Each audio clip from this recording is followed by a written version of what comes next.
Good morning, everybody. Corey used Bloody History. Today we're going to continue going through this conference document. I guess you'd call it the minutes of the conference between Richard Sprague, Bud Fensterwald, and Jim Garrison's team from 1968. We're going to pick up right where we left off. Sprague says, well, there's another guy who has some film out there, and he's got film 2 days running, including that night, and he was a freelance documentary of Bobby's campaign. Ted Chirac. Yeah. Did you get a hold of him at all? No, but Fred Newcomb is working on it. Okay. As long as somebody's working on it. Garrison asks, how are they able to accomplish such a complete close down in this case? It's really been more effective than the killing of President Kennedy. All of a sudden, everything goes to the judge's orders. Got to gain experience. Garrison says, I guess so, but it's just astonishing. Each one, the security is tighter. The one thing I like about the Stein story is Stein said that Galt said, well, okay, I'll take you to New Orleans if you'll stop by and sign up on the petition for Wallace. They go by Wallace headquarters in North Hollywood. Well, you know who helped found that headquarters? Republican Gene Bradley helped found the API headquarters in North Hollywood. Former Lockheed employee. Do you like that? Did I tell you about the preacher, Owen, that was with Sirhan? He was headed toward a church connected with McIntyre. That's in the National Enquirer this week if you want to get a copy of it. Oh, it is. He was selling horses. He goes into George Davis, then attorney, and wants protection. The LAPD won't give him protection. So George has Jim White, who's sort of a trustworthy guy and a buff. He helps us out on getting stuff from AP. He's an AP employee, Jim White. Goes up to the ranch and gets a story about the preacher's identity, and this story is not divulged. So he gives out the story. Jim says that he asked him if he knew because he was a right-wing preacher, if he knew Bradley or McIntyre. And he said no. I've got him a day or so later in Davis's office.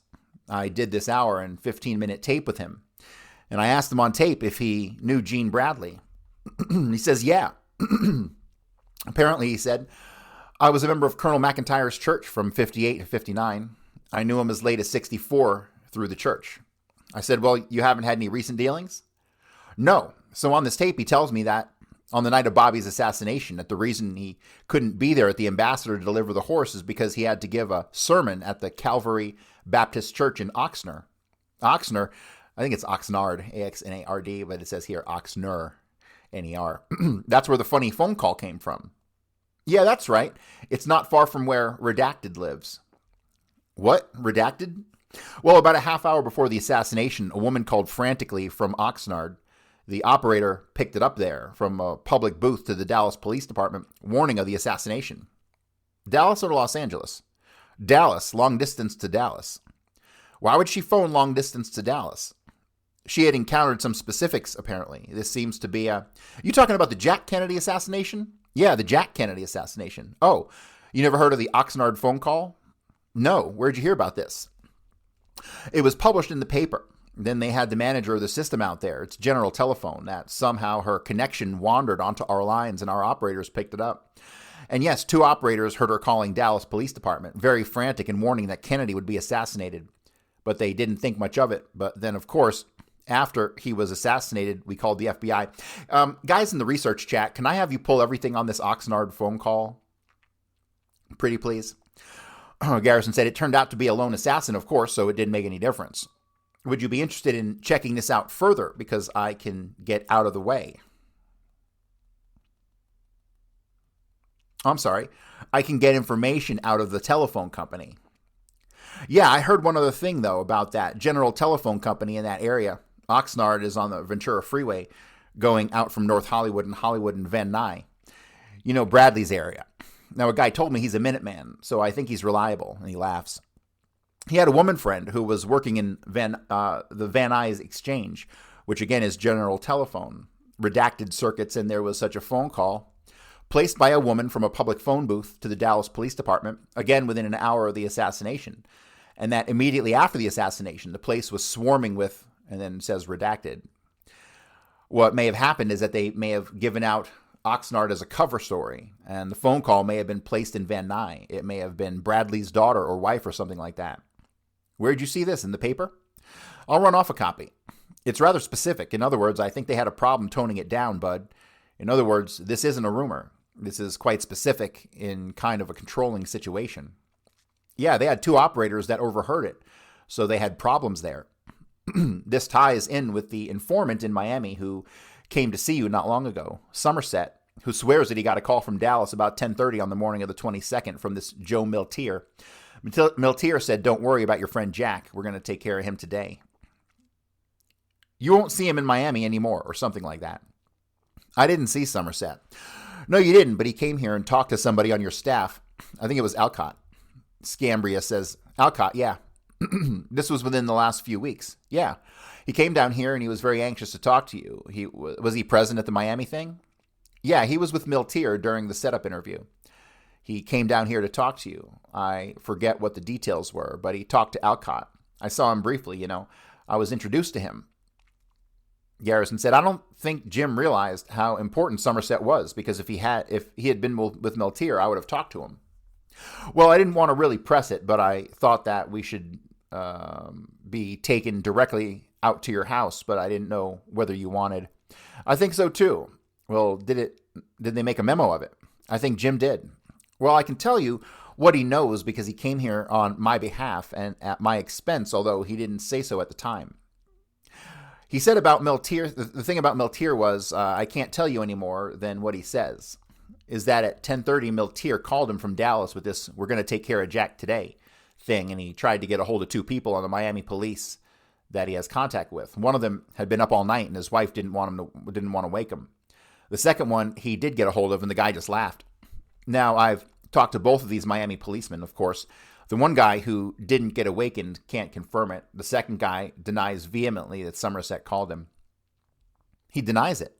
Well, he would have to deny it because if he actually had received the call, then could have saved the president's life. That's right. So I can't tell you anything about Somerset's veracity, except at times he seems completely irrational to me, and at other times he seems rational. Sprague asked, is he the one running the tape recorder? Yeah. Okay. He's come up, this is Fensterwald, he has come up with information that he's been very valuable before, but he seems a little wacky to me at times. He mentioned some names naturally that were very interesting, but also he said something else that was interesting when he said he had some people in South Carolina whose names he didn't want to mention, but who were very important. It should be pointed out that one of the major states, along with Georgia, as far as the industrial warfare complex is concerned. Mendel Rivers, redacted. Yeah, South Carolina and Georgia have more defense complexes than any other states. Now, Somerset did meet with Miltier on November 23rd after going from Miami to Jacksonville to Columbia. Miltier had actually been in Dallas.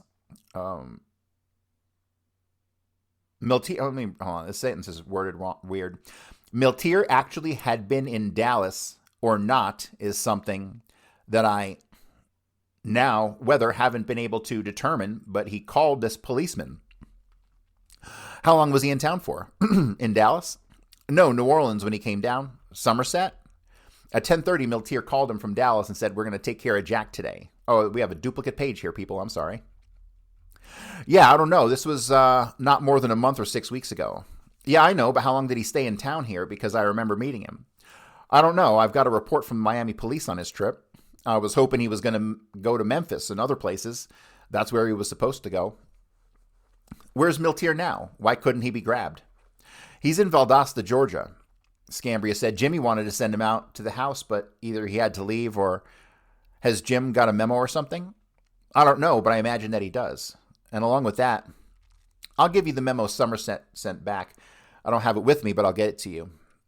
Garrison asked, do you have the indirect mailing address for us? Because I'm sure we have a mail cover by now. Well, I have one too, so it makes us all even. You see how difficult it is to redacted an assassination? You're forced to, and then it cuts off. Your interests can continue to go back and forth. I don't understand these weird redactions here. And it's a redaction of the original minutes because there's an underline in the original text. It's not a later redaction. Scambria said, in connection with the phone calls on the morning of the assassination, recently I talked to a woman in Little Rock, Arkansas, who was a very personal friend of Ann Brooks. who was the personal secretary for Bill Alexander for many, many years, she said. This woman I talked to said that she was in the office talking to Ann Brooks on the morning of the assassination when Ann Brooks got a telephone call from a person saying that President Kennedy would be assassinated in Dallas that day. Ann Brooks told Alexander. The other end of the Oxnard thing. Could have been. Scambria said, told Alexander about receiving the call, and Alexander said, don't worry about it. We've got Kennedy well protected, or something like that. Something to those effects. Scambria says now Ann Brooks isn't working for Alexander anymore. She's retired. She's about 60 some odd years old, and she and her husband live in the Dallas area. She doesn't consider herself to be a friend of Alexander's anymore because of what Alexander did to his first wife. She happened to be very good friends of his first wife. Garrison said, who lives in California. Scambria then says, so this person, Ann Brooks, would be a good person to talk to, I believe. If anybody has guts enough to go over and talk to her. Sprague said, did she know where the call came from? No, she just said that she was sitting down talking to Ann Brooks when Ann Brooks got the call, and Ann Brooks gave the call to Alexander, and Alexander said, don't worry, we have him protected, or something like that. Brooks might know where the call came from if an operator was on the line. It's possible. It might have come from the PD. You got a whole bunch of people like Rose Cherami story, which has holes in it, but it's a very big operation. It's predictable that a little bit of it would come up here and there. But you got a whole bunch of people who seem to know about it before it came off. I think these are valid, bud. There were an awful lot of people involved in here and there, and some of it's seeping into the surface a few days before. It has to. People get frightened when they start thinking about something like this and then some of them begin to talk. As long as we're on this Miltier thing, let me just ask you one other thing here. Miltier told your informant, according to the FBI, and said he was acquainted with one R.E. Davis of Dallas, whom he described as a good man. Could that be Ricardo? I would think that a description of Ricardo Davis by Miltier would have something more to it than that because he has more distinguishing features. Well, no, he just mentions the name. He doesn't come up with any description. He'd been in Houston as far as I know.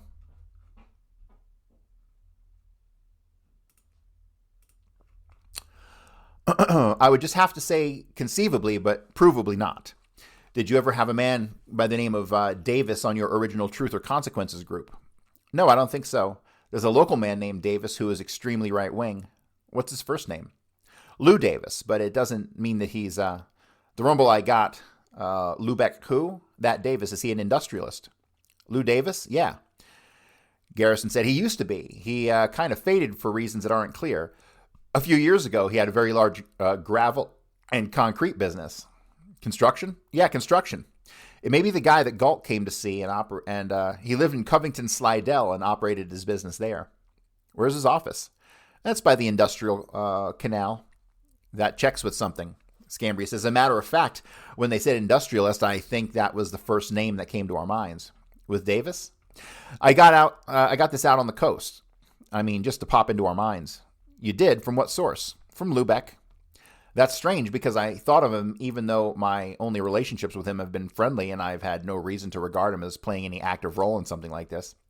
For some reason, he came to my mind. Just because of the combination of living in Slidell, Covington area, and the fact he's almost disappeared from view in the last several years and because of his extremism. The redacted may need a little longer to work at this point. If you checked out Davis's phone number, you might find a coincidence. Oh, he is the person who was present in the Segali building, which is listed in Oswald's notebook with Palmer when Art Kevin came in. I think Palmer's office was there. Art Kevin came in from California, and Art Kevin had never said anything that's not true that I know of, and all of a sudden, with no warning, while Davis is sitting there, maybe it's Balmer, B-A-L-M-E-R. Balmer begins talking along lines, there's a society of 70 us or something like that, and you have to kill a man to belong. Art Kevin's eyes popped out, but Davis didn't say anything. The next thing you know, Balmer's is brandishing a sword, which he's pulled out of his cane. So Kevin had a feeling that the company wasn't too rational and got out of there as soon as he could. It doesn't mean that has any significance, but the only time, it's curious that when Kevin came to New Orleans seeking information about the case, he wound up in the Segali building and Davis was present. All I can say is he has been almost conspicuous by his absence, and it's curious that name should come up from Lubeck.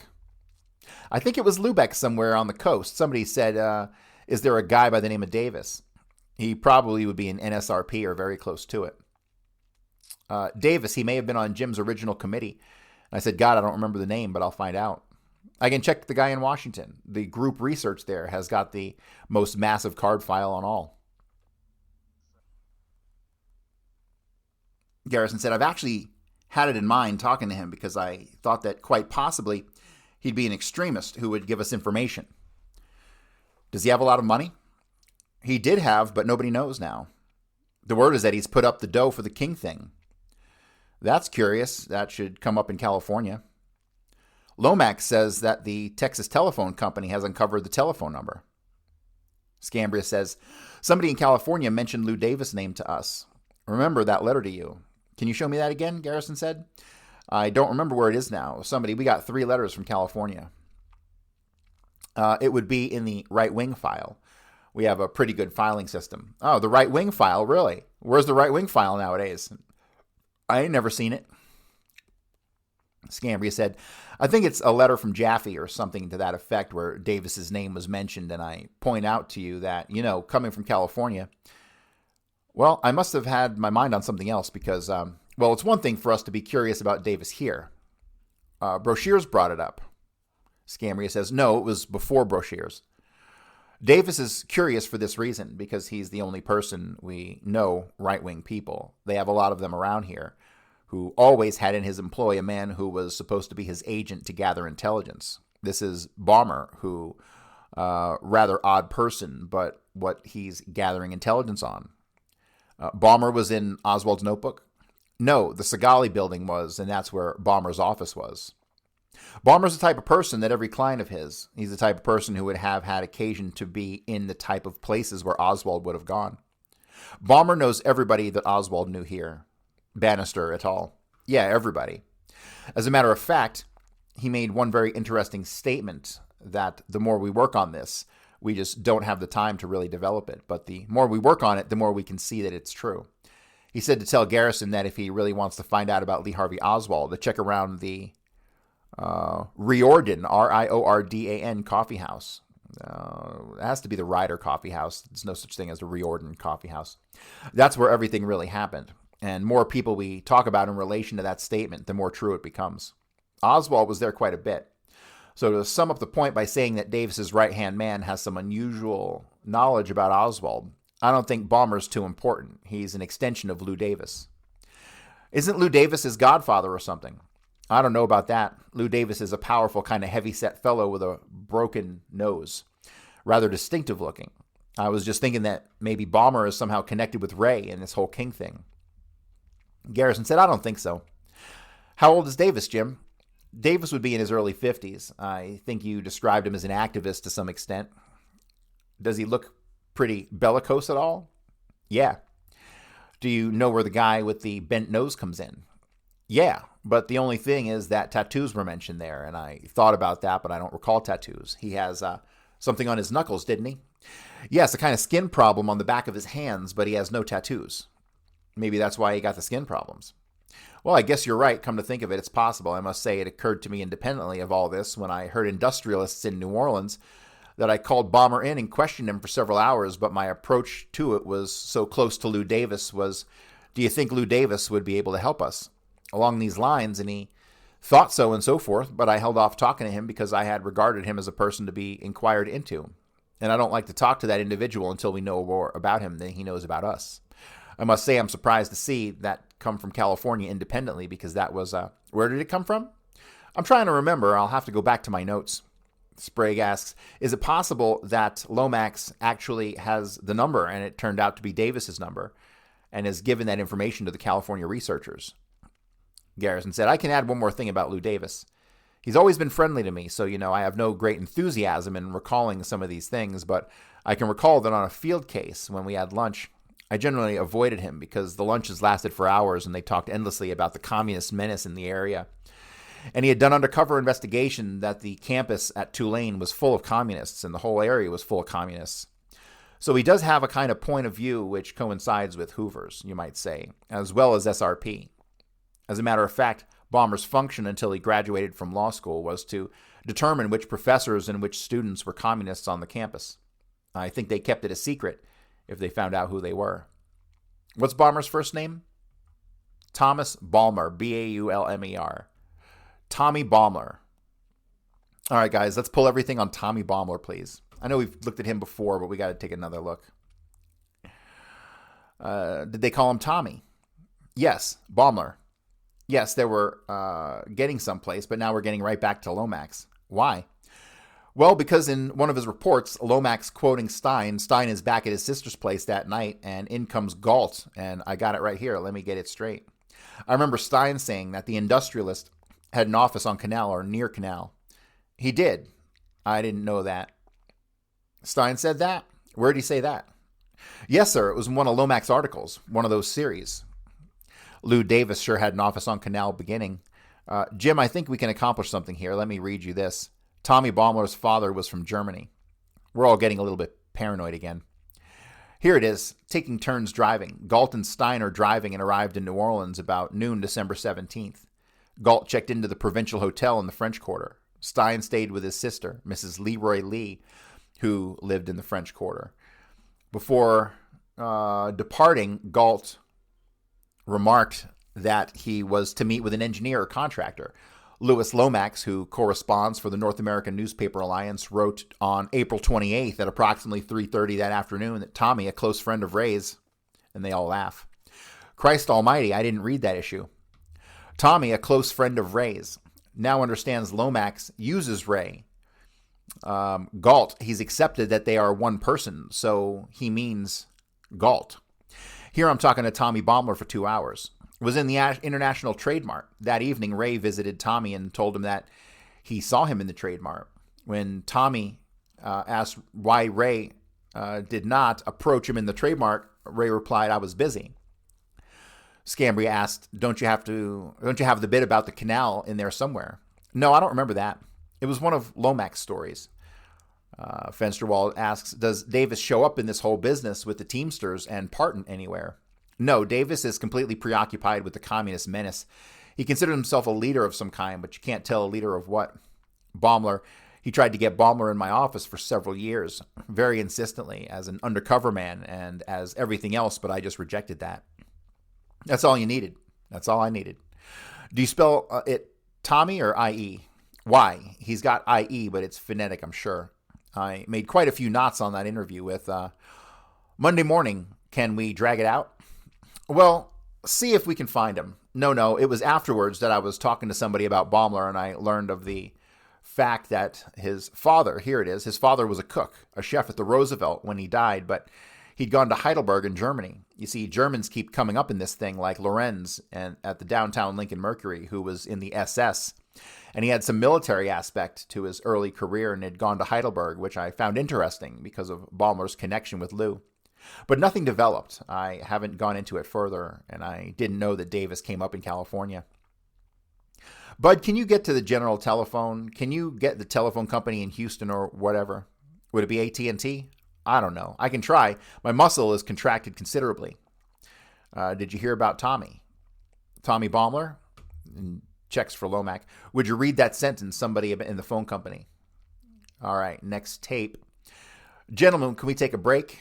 I wanted to go over all this. Why don't you get your stuff going? Looks like we better reevaluate Davis. I would think that you may have a tie-in right here. You know, it's possible that Davis is the tie-in between the two assassinations. All you need is that one phone number, you know. What do you mean that one phone number? The phone call made from the phone booth outside of Houston by Ray to the industrialist in New Orleans. Lomax was about to get that phone number. I think it's been picked by the federal government now. That's what Lomax says. Lomax, let's not put any... you can bet your life that's the one thing they were headed for. Goddamn, yes. Sprague says, there still might be somebody in the phone company who would have checked that out. I can try, but it doesn't sound like the type of thing I'm going to get. Well, if it's AT&T, you'd have less chance than General Telephone. AT&T, I think the chances are about zilch. Sprague says, but Lomax, at least, should have some indication of more than we know so far. What the hell? He stopped writing those articles, you know. He must know something more. To make a couple notes here for your Davis angle, Jim. When Galt was staying in the room house in Birmingham, he told Chirpus that he was going to work for the Ingalls shipbuilding in Pascagoula, which is pretty close to here, in the defense complex down in this area. Yeah. Query, is there any relationship between Davis's business and Ingalls? Because when a guy, even if he's making up a story, usually it's associative somehow or other. Secondly, now Galt was staying in an apartment in Los Angeles before he made this trip. When he gets back, he immediately moves into the St. Francis Hotel on Hollywood Boulevard. Why he made the switch is sort of an enigma. According to Lomack, every evening around 6 o'clock, which would be 8 o'clock your time, he'd go into that public phone booth in the lobby of the St. Francis and make a call. The inference is that he was staying in touch with his New Orleans party, whoever that is. Have those calls been traced? Well, if he made it through an operator, it could be.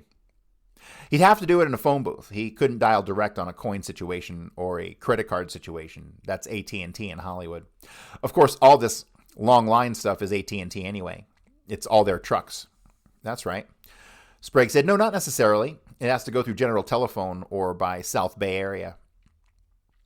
Now, one other thing this whole reason for Galt going down to Puerto Vallarta is rather mysterious. I know a lot of industrialists fly down from Texas and all. It's really sort of a Texas colony. In Puerto Vallarta, maybe your friend Davis visits down there. I just happen to think, came up earlier in another connection, Davis used to be a pilot in World War II. I think he flew a P-51 and he had his own plane when he had his own business. And Baumler mentioned to somebody because he made the recording that Davis often boasted that he made frequent flights outside the country connected with his intelligence and special work. You've got a live here, I think.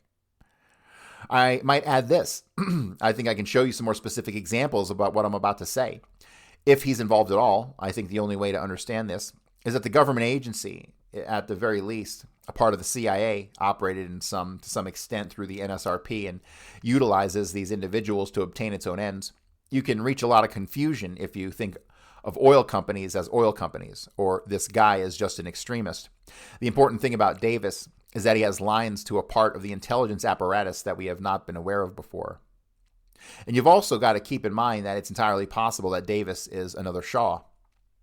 That's what I'm saying. That's the real, what you find as you're going down through the layers, and down at the bottom is an aspect of the U.S. government, the military-industrial complex, but you don't see that. You see Shaw as Davis develops as you see Davis. I'm just trying to make the point that we should recognize that he probably has lines landing down to that major thing because everything else connects that way.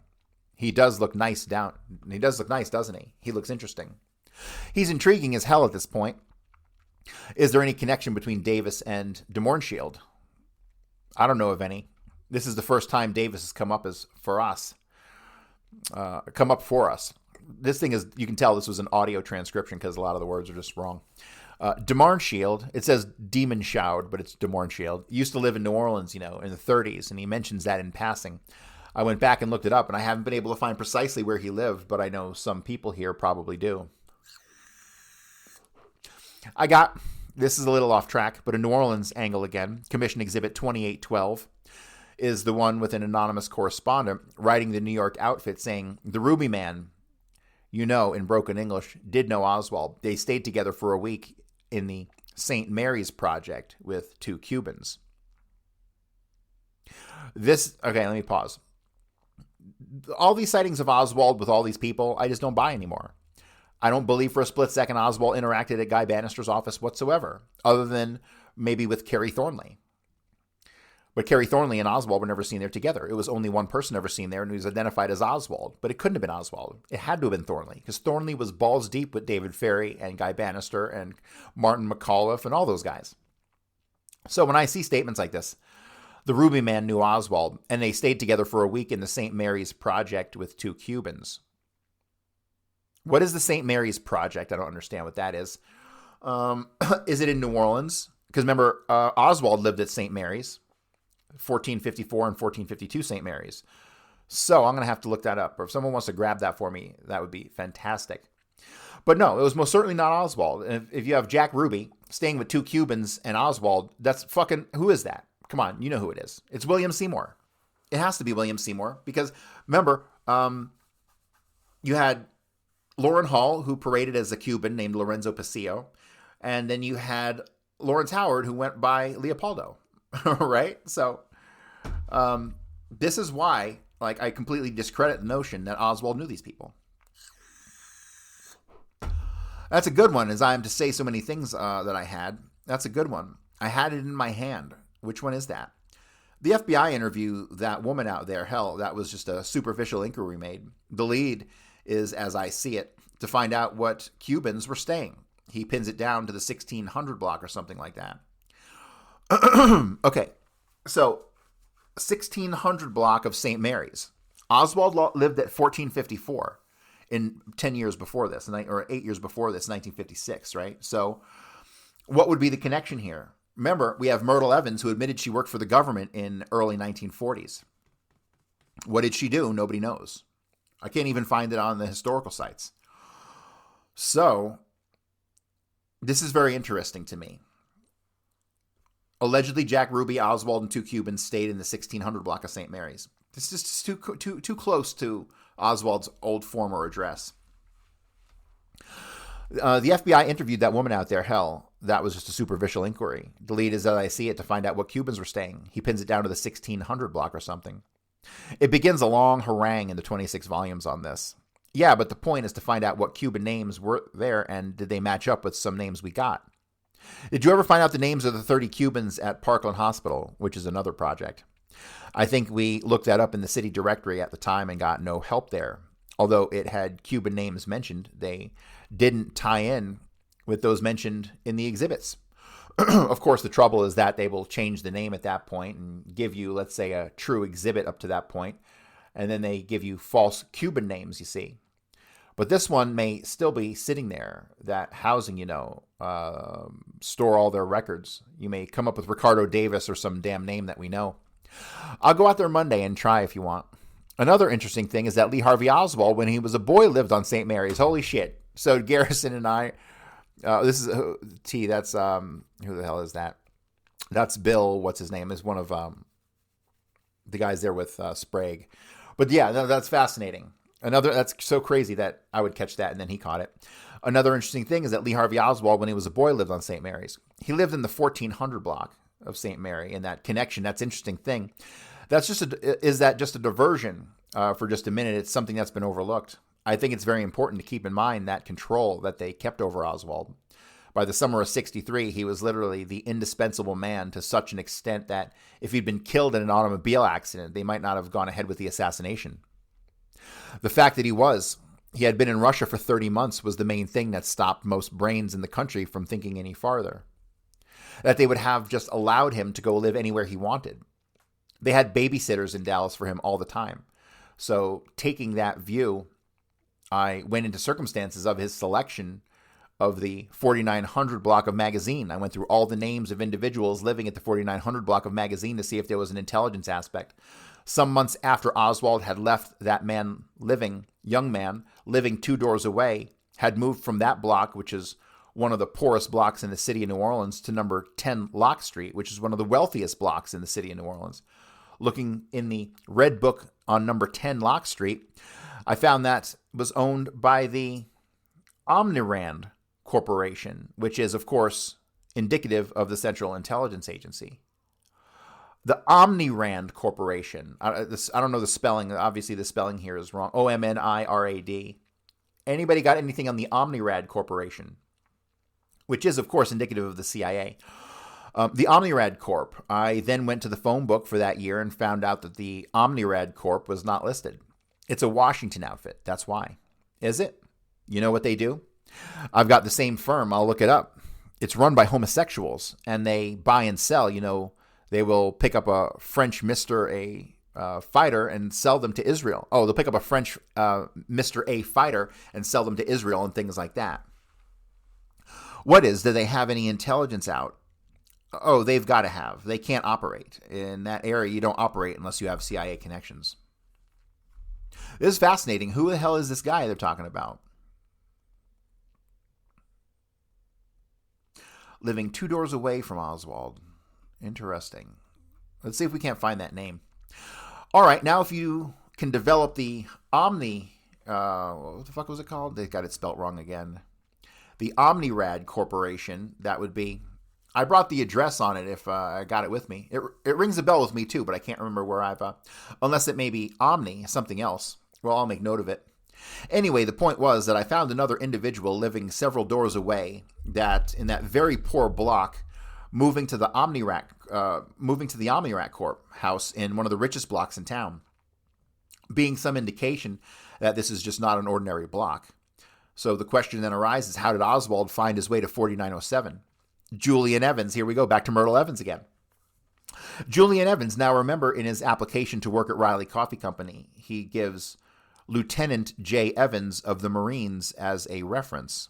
You can't completely dismiss that because he gives a live person, Barat, as another reference. Julian Evans, a person he knew previously in New Orleans, which is the explanation, who lives in the 1400 block of St. Mary.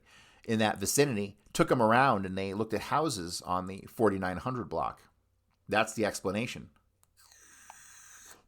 That's a long way of getting back to the 1400 block, St. Mary. Evans is questioned only briefly, and nobody ever connected Lieutenant J. Evans, but Julian Evans is the only one who found a place for him to stay.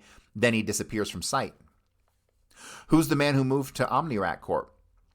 His name was, this is spelt wrong, I can tell, Couturier. Couterier. I don't think that's the correct spelling, but it's going to be something phonetic like that. Just a young man. There are other individuals that I found that were interesting. For example, another young man lived several doors away from Oswald, was a homosexual, and he worked at the store which Dr. Mary Sherman visited on the last afternoon of her life and bought some articles. And he lived in that block, which I thought was rather unusual. We interviewed him. What was his name? I can't remember offhand, but do remember that the last person to see Dr. Sherman was Clay Shaw's close friend, Dr. Martin Palmer, and the first person to find her dead was Clay Shaw's close friend, the Cuban playwright Juan Valdez, who works in the International Trade Mart. This interesting thing about Mary Sherman is she was a lesbian and had worked with David Ferrie to some extent in the paper he wrote on cancer in plants. Yeah, now one thing's worth observing about Dr. Mary Sherman in the description of the individuals visiting the Oswalds. There's one line by one observer describes a woman visiting wearing some kind of white coat and doesn't go into it. And it goes into other things about that occurred, that she might have some custodial role with regards to Marina. She could have been Ruth Payne in New Orleans. Well, hang on a second. Marguerite Oswald was supposedly a nurse, so there's no real mystery there to me.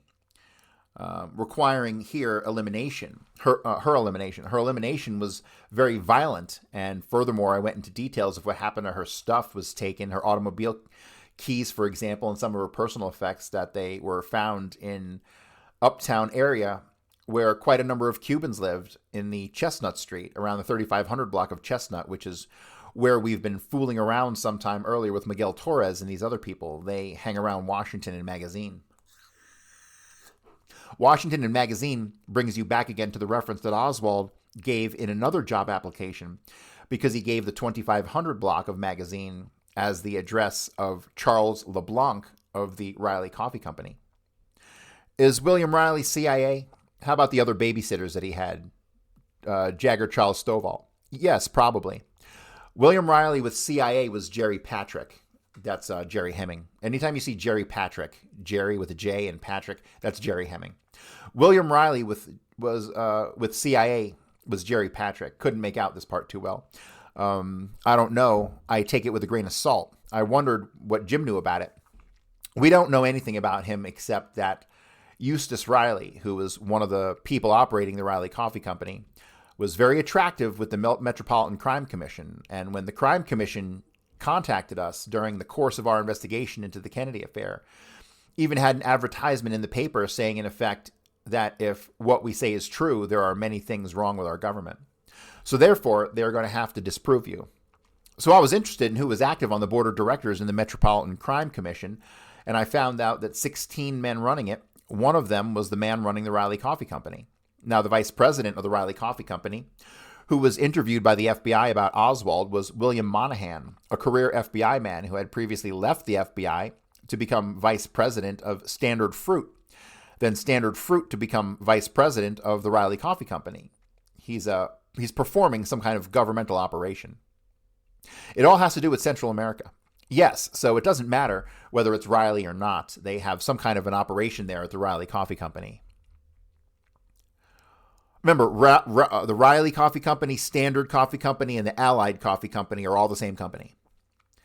And Charles LeBlanc had a good relationship with Oswald from Oswald's point of view because Oswald gave Charles LeBlanc as a reference in his Cosmo Shipping Company application. Charles LeBlanc, the man who said this kid was so useless we couldn't use him at all, and Oswald was giving him as a reference, but he gives the address of 2500 block of Magazine. Who runs the Cosmo Shipping Company? If I remember correctly, isn't that the Tuojans outfit? I think Tuojons. Again, it's another phonetic one. I think that a lot of these are just filled out by Lee Oswald. One area that I want to discuss with you, and I'll give it, and I'll save it for then. You know this expert. When he goes to the Soviet Union, he puts on his application for the travel documents. It's the one filled out September 9th in Los Angeles. That he's an expert import agent clerk, and he worked for 2J's. Okay, 2J's outfit. Okay, Cosmo Shipping, if I remember correctly, that's run by two. Okay, so Cosmo Shipping. That's interesting. That's really interesting. So Oswald would have applied for two different jobs with 2J over 10 years, many years apart, 3-4 years apart. That he's an expert import agent clerk, and he worked for 2J's. All right. Now 2J shows up later in 1963 as one of the board of directors of the Friends of Democratic Cuba, which was formed by Guy Bannister, who is coming in more and more strongly as a major person in this whole operation. Friends of Democratic Cuba, I don't know if you know this, was purchasing trucks and equipment prior to the Bay of Pigs. And in one application for trucks, they used the name Lee Oswald, while Lee Oswald was still in Russia, which is extremely bad taste. The Bureau picked that application up with the celluloid clips, The point is 2J. So we got the organization papers, and 2J was one of the men. Guy Bannister was another. How about Billy Monteleone? He doesn't come up in any way with that group except that people that were set up in a totally unrelated 1962 fundraising operation organized by Sergei Arcacha. That was fruitless. I think that was Sergei Arcacha's own attempt to pick up some cash. I'm interested, this is Fensterwald saying, I'm interested in Sergei Arcacha. Others seem to have lost interest in him. He's interesting, and I'll tell you why. Nobody's lost interest. It's a question of how far you can go with it. I wondered if he was at the plaza. Well, if he's involved to this extent, he's been seen with Oswald, as you probably know from our files. Bullshit. And he hung around Bannister's office. I think what is more significant is that he was operating at 544 Camp Street. Supposedly, the Revolutionary Front, a Cuban by the name of... All right, so you can tell this is phonetic. Oresto Pena got curious about this operation. We talked to him at some length, and he went to Miami to talk to Tony Verona. And he said, who is this man, Sergei Arcacha, that you have running the Revolutionary Front? Tony Verona said, Arcacha who? He said, I was just getting ready to appoint Alberto Fowler based on my head of my Revolutionary Front in New Orleans. We don't have one there. So it fell apart almost immediately. In other words, it was purely CIA. In other words, the front in general, like the main operation backed by Verona, is funded by the U.S. government and so forth. But this was a pure CIA operation, apparently, with not even any real connection with the Miami headquarters. Running it with Arcacha and David Ferrie, and the only other person involved was Leighton Martins, so that was not real. The other person that was there all the time was Carlos Quiroga, who was constantly listening to things on shortwave radio. Just another face in the crowd. So Carlos Quiroga, he pops up constantly. He did actually go visit Oswald. He was definitely connected with Ferrie and all these guys, but you know what? I can't place him anywhere doing anything of any value whatsoever. At all. So I don't know what to say about that. On this import-export thing, Oswald's library card for the Dallas Public Library had a reference by the name of John Bowen. The Bureau got curious about Bowen. I don't think it's because of its being on the library card, but because he had the same name as Albert Osborne's alias, John Howard Bowen. Now, he listed John Bowen on Forest Park Drive or something like that. It's an Oak Cliff address. So they find out, they talk to the guy. Oh, yeah, I know John Bowen. This is an employee at Jagger Charles Stovall. Bowen was an employee at Jagger Charles Stovall. Another Bowen. That one was really an Italian. Grassy. Does that tie in with Martin Grassy at all? Grassy. Oh, I had that before, but it didn't mean anything. Martin Grassy is up in Tacoma. Does Julie own Martin Grassy? I wonder if it's the same guy. This guy's name was Joe Grassy. I think he was out of Jersey and he had a rap sheet. Martin Grassy is operating some kind of intelligence set up with Fred Lee Chrisman, formerly of Boeing, who was one of the most important men on the case. We never mention him, but he's one of the most important in the case, and we've got our representative into Grassy's worldwide advertising one night. I said, "How did you get in?" And he said, "It was easy. I just unscrewed the door, put it aside, and walked in." Is he a character? Unbelievable. I would have been nervous touching the knob at night. He went through their files, and there was nothing to do with advertising at all. An accumulation of dossiers on different people, worldwide advertising. Do you think there's a possible connection? Well, let me tell you this, that this Grassy, I remember that, sure, with Jagger Charles Stovall. Yeah, Bowen. And he had been in Mexico or something. He left Jagger Charles and started a company called Texas Import-Export Company, which did business with Mexico. And he was out, in one of the executive inns and got me really turned on. Here's Oswald, who lists John Bowen. Bowen turns out to be a guy at Jagger Charles Stovall, which is government, pure government. Then all of a sudden, Bowen is leaving to start an import-export company, and Oswald, the import-export expert's here. And John Bowen's real name is Grassy. His real name is Grassy. And what's his first name? I think it's Joe. How is he connected with Chrisman again? Well, we don't know, but Chrisman is very close to two Grassy brothers, Julio and Martin, up in Tacoma, who have rap sheets. One of them has a rap sheet, all kinds of borderline trouble. Sprague then says, "I met with Washington State Group last week up here in Seattle, Judge Brenner. They are doing a lot of work trying to find out more about this guy, Chrisman. He's interesting. This is Garrison. He's interesting. He's very important. We have, unusually, you cannot put too much credence on anonymous information, but we received an anonymous letter, which came apparently from a member of this structure or the CIA or whatever you call it, and had details on Fred Chrisman's flights to New Orleans and Dallas in 63 and 64. And it also indicated that he was the first person Clay Shaw called when they got out of trouble. And indicated he also knew J.D. Tippit. Who knew J.D. Tippit? Chrisman. He did? That's a head-scratcher, isn't it? Not necessarily, said Garrison. Everything else that we've been able to check into about the data supplied from this anonymous source of information has turned out to be true, so you have to assume that the rest is true. You dig back into Tippett's background, you find that he used to work for Ling Tempco.